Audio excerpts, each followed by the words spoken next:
Big TV భక్తి సమాచారం WhatsApp ఛానల్లో జాయిన్ అవ్వండి. అన్ని విశేషాలు ఎప్పటికప్పుడు తెలుసుకోండి.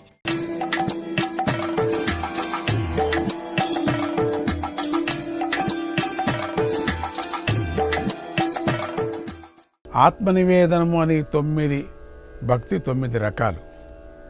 అది ఆయన యందులే పరమ ప్రేమ. ఆ భక్తిని వరించు. నేను నాది అనే తప్పుడు పట్టుదలను వదులు. పతనం కలిగించే గ్రహాన్ని, కుటుంబ ప్రీతిని దూరంగా వదులు. విష్ణువును భజించు వత్స.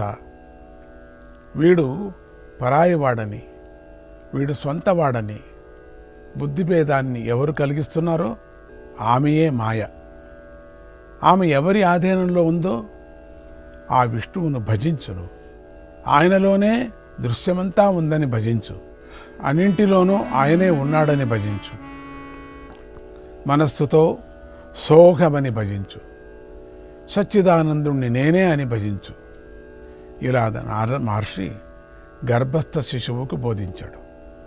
కొంతకాలం తర్వాత లీలావతికి మగపిల్లవాడు పుట్టాడు. అతడికి నారద మహర్షి ప్రహ్లాదుడని పేరు పెట్టాడు.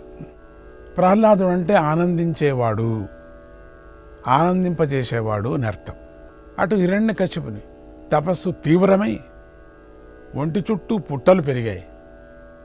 అతని తలలో నుంచి అగ్నిజ్వాలలు బయలుదేరి ముల్లోకాలను దహించసాగాయి. ఇక తప్పదని బ్రహ్మదేవుడు వరం ఇవ్వటానికి వచ్చాడు అక్కడికి. అప్పుడు హిరణ్యకశిపుడు ఇలా వరాలను కోరాడు. ఓ దేవా, నాకు భూమి మీద కానీ ఆకాశంలో కానీ చావు రారాదు. పగలు కానీ రాత్రి కానీ నాకు చావు రాకూడదు. అస్త్రాల వల్ల కానీ శస్త్రాల వల్ల కానీ నాకు చావు రాకూడదు. భూమి యందు కానీ ఆకాశంలో కానీ నాకు చావు రాకూడదు. మనుష్యుల వల్ల కానీ జంతువుల వల్ల కానీ నాకు చావు రాకూడదు. నేను దేవతలను గెలవాలి. నాకు సాటి అయిన వీరుడు ఉండరాదు.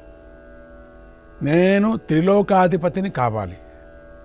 దిక్పాలకుల మహిమలన్నీ నాకు రావాలి. నా తపోయోగాల ప్రభావం ఎన్నడూ తగ్గిపోదు అని కోరాడు. అంటే మొదట కోరింది ఏంటంటే అమరత్వం కోరాడు. అప్పుడు బ్రహ్మ అన్నాడు, ఇది కుదరదయ్యా. అమరత్వం ఎన్ని సంవత్సరాలు, నువ్వు 20,000 సంవత్సరాలు ఉన్నప్పటికి కూడా నువ్వు వెళ్ళిపోవలసిందే అన్నప్పుడు ఈ తిరకాసం పెట్టి ఇట్లా కోరాడు, దేనికి నేను మరణించకూడదు అని. బ్రహ్మదేవుడు ఈ వరాలన్నిటినీ ఇచ్చి, నాయన మంచి బుద్ధిమంతుడిగా ఉండు అని బోధించి వెళ్ళిపోయాడు.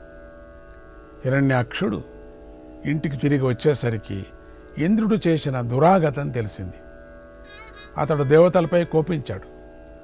తన భార్యాపుత్రులను ఇంటికి తెచ్చుకొని సరాసరి స్వర్గం మీదికి దండయాత్రకు వెళ్ళి దేవతలను పారద్రోలి తాను త్రిలోకాధిపతి అయ్యాడు. ముల్లోకాలను పీడించసాగాడు. దేవతలు వాడి బాధలను తట్టుకోలేక శ్రీహరిని శరణు వేడారు. శ్రీహరి వారికి అభయం ఇచ్చాడు. శరణం శరణం శ్రీహరే, శరణం శరణం శ్రీహరే, శరణం శరణం శ్రీహరే, శరణం శరణం శ్రీహరే, శరణం శరణం శ్రీహరే, శరణం శరణం శ్రీహరే, శరణం శరణం శ్రీహరే, శరణం శరణం శ్రీహరే. కరివరదా త్వం హి సదా, కరివరదా త్వం హి సదా, శ్రయణీయో శ్రయణీయో శార్యతా, శ్రయణీయో శార్తానాం శ్రయణీయో శార్తానాం, శ్రయణీయో శాతానాం,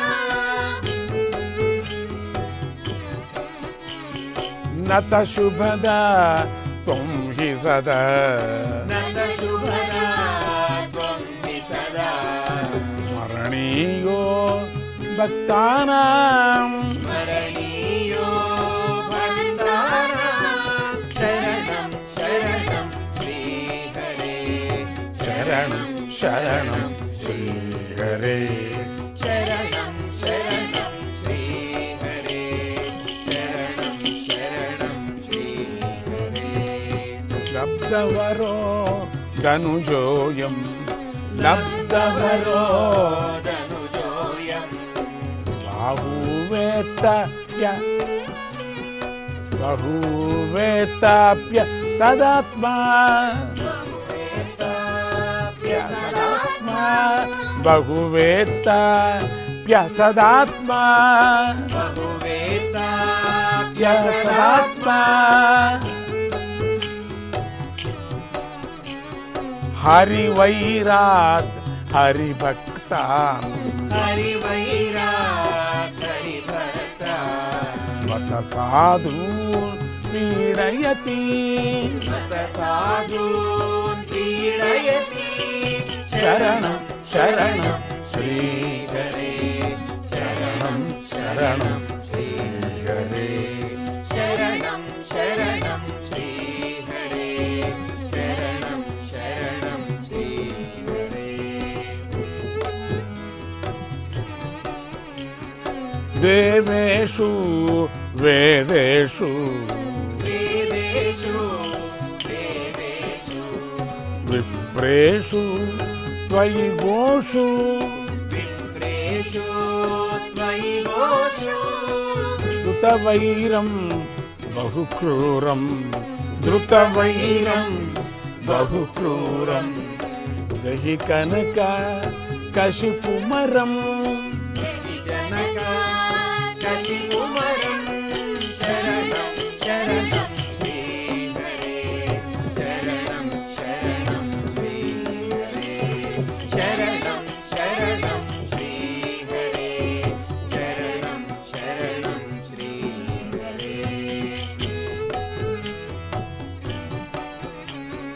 త్వం శిక్షా విధినైవ త్వం శిక్షా విధినైవ నూనమాస ధూన్ పాసి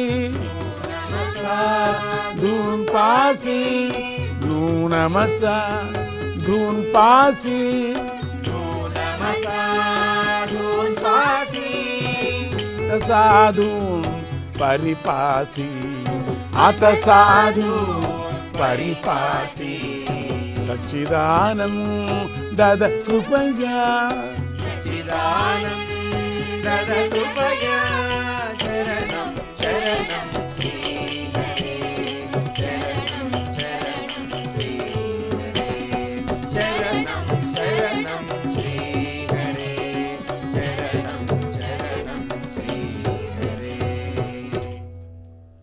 ఓ కరివరద నీవు ఆర్తులకు సదా శరణమిచ్చేవాడు. ఓ భక్త శుభప్రద నీవు భక్తులకు సదా స్మరణీయుడువు. ఈ రాక్షసుడు వరాలు పొందాడు. వీడు చాలా దురాత్ముడు. హరి మీద వైరం వల్ల హరిభక్తులైన సాధువులను పీడిస్తున్నాడు. అయ్యో, ఇతడు వేదాల మీద, దేవతల మీద, విప్రుల మీద, నీ మీద, గోవుల మీద పగబట్టాడు. బహుక్రూరుడు. అటు హిరణ్యకశిపుని త్వరగా సంహరించు. ఓ సచ్చిదానందదాత, నీవు ఆ సాధువులకు శిక్ష ద్వారానే రక్షిస్తావు. సాధువులను కృపా ద్వారా రక్షిస్తావు. అసాధువులు ఎవరెవరున్నారో రాక్షసులు, వాళ్లకు రక్షణ ఎటువంటిదంటే శిక్ష. సాధువులు ఎవరున్నారో కృప అనేటువంటిది రక్ష. ఇద్దరికీ సచ్చిదానందమే ఇస్తావని భావం, ఈ కీర్తన భావం. దీన్ని ఎంతవైనా పాడుకోవచ్చు. మీరు పాడుకుంటే శరీరంలో ఉండే బాధ అంతా పోతుంది. అందరూ దీన్ని కంఠపాఠం చేసి బాగా భజన కీర్తనలో పాడుకోండి. శ్రీహరి దేవతలకు అభయం ఇచ్చి పంపాడు. ఇది ఇలా ఉండగా ప్రహ్లాదుడు పెరిగి పెద్దవాడవుతున్న కొద్దీ అతడి హరిభక్తి మరీ పెరగసాగింది. 5 ఏళ్ల చిన్న వయస్సులోనే ప్రహ్లాదుడు సర్వకాల సర్వావస్థల్లోనూ శ్రీహరిని ధ్యానించేటువంటి స్థితికి చేరుకున్నాడు. మహాభక్తుడు పుట్టడంతోనే. ఎందుకంటే నారదుడే కదా గురువు. హిరణ్యకశిపుడికి అతడి యొక్క స్థితి తృప్తిగా కలిగించలేదు. ఎలాగైనా ప్రహ్లాదుడిలో మార్పు తేవాలనుకున్నాడు. శుక్రాచార్యుల పుత్రులైనటువంటి చండ, అమార్కులనేటువంటి వారిని పిలిపించి ప్రహ్లాదుని వారి వద్ద చదువుకోమని పంపాడు. ఇది సరగలేదు, వీడిని తిద్దక తప్పదు, వీడిని ఎట్లయినా కానీ హరిభక్తి నుంచి దూరం చేయాల. అది మన పద్ధతి కాదు. రాక్షసులకు హరిభక్తి ఉండకూడదు. హరి అనేటువంటి వాడు శత్రువు మనకు అని వీడికి మంచి విద్యాభ్యాసం కలిగించాలనే దృష్టితో చండామరకులని తీసుకొచ్చి వాళ్ళకి విద్య నేర్పడానికి ఏర్పాటు చేశారు ప్రహ్లాదుడికి. ప్రహ్లాదుడు గురువులు చెప్పినట్టే చదివేవాడు, అన్నీ ఒప్పజెప్పేవాడే. కానీ లోపల హరిధ్యానం మానేవాడు కాదు. లోపల సంగతి ఎవరికి, దాన్ని ఎవరూ పట్టలేరు కదా. బయట ఏమో రిస్ట్రిక్షన్ చేయవచ్చు, బయట వాళ్ళకి హింస పెట్టచ్చు. మనసు లోపల కలిగేటువంటి భక్తి, మనసు లోపల కలిగేటువంటి ఆనందము ఎవ్వరి చేత కూడా ఆపలేరు కదా. అప్పుడు ఒకనాడు హిరణ్యకశిపుడికి కొడుకు యొక్క చదువు ఎట్లా ఉంటుందో పరిశీలన చేస్తామని చెప్పి ప్రహ్లాదుని పిలిపించి, నాయనా నువ్వు ఏమి నేర్చుకున్నావో చెప్పు అని అడిగాడు. ప్రహ్లాదుడు రాక్షస రాజుకు వైరాగ్యమంతా ఉపదేశించాడు.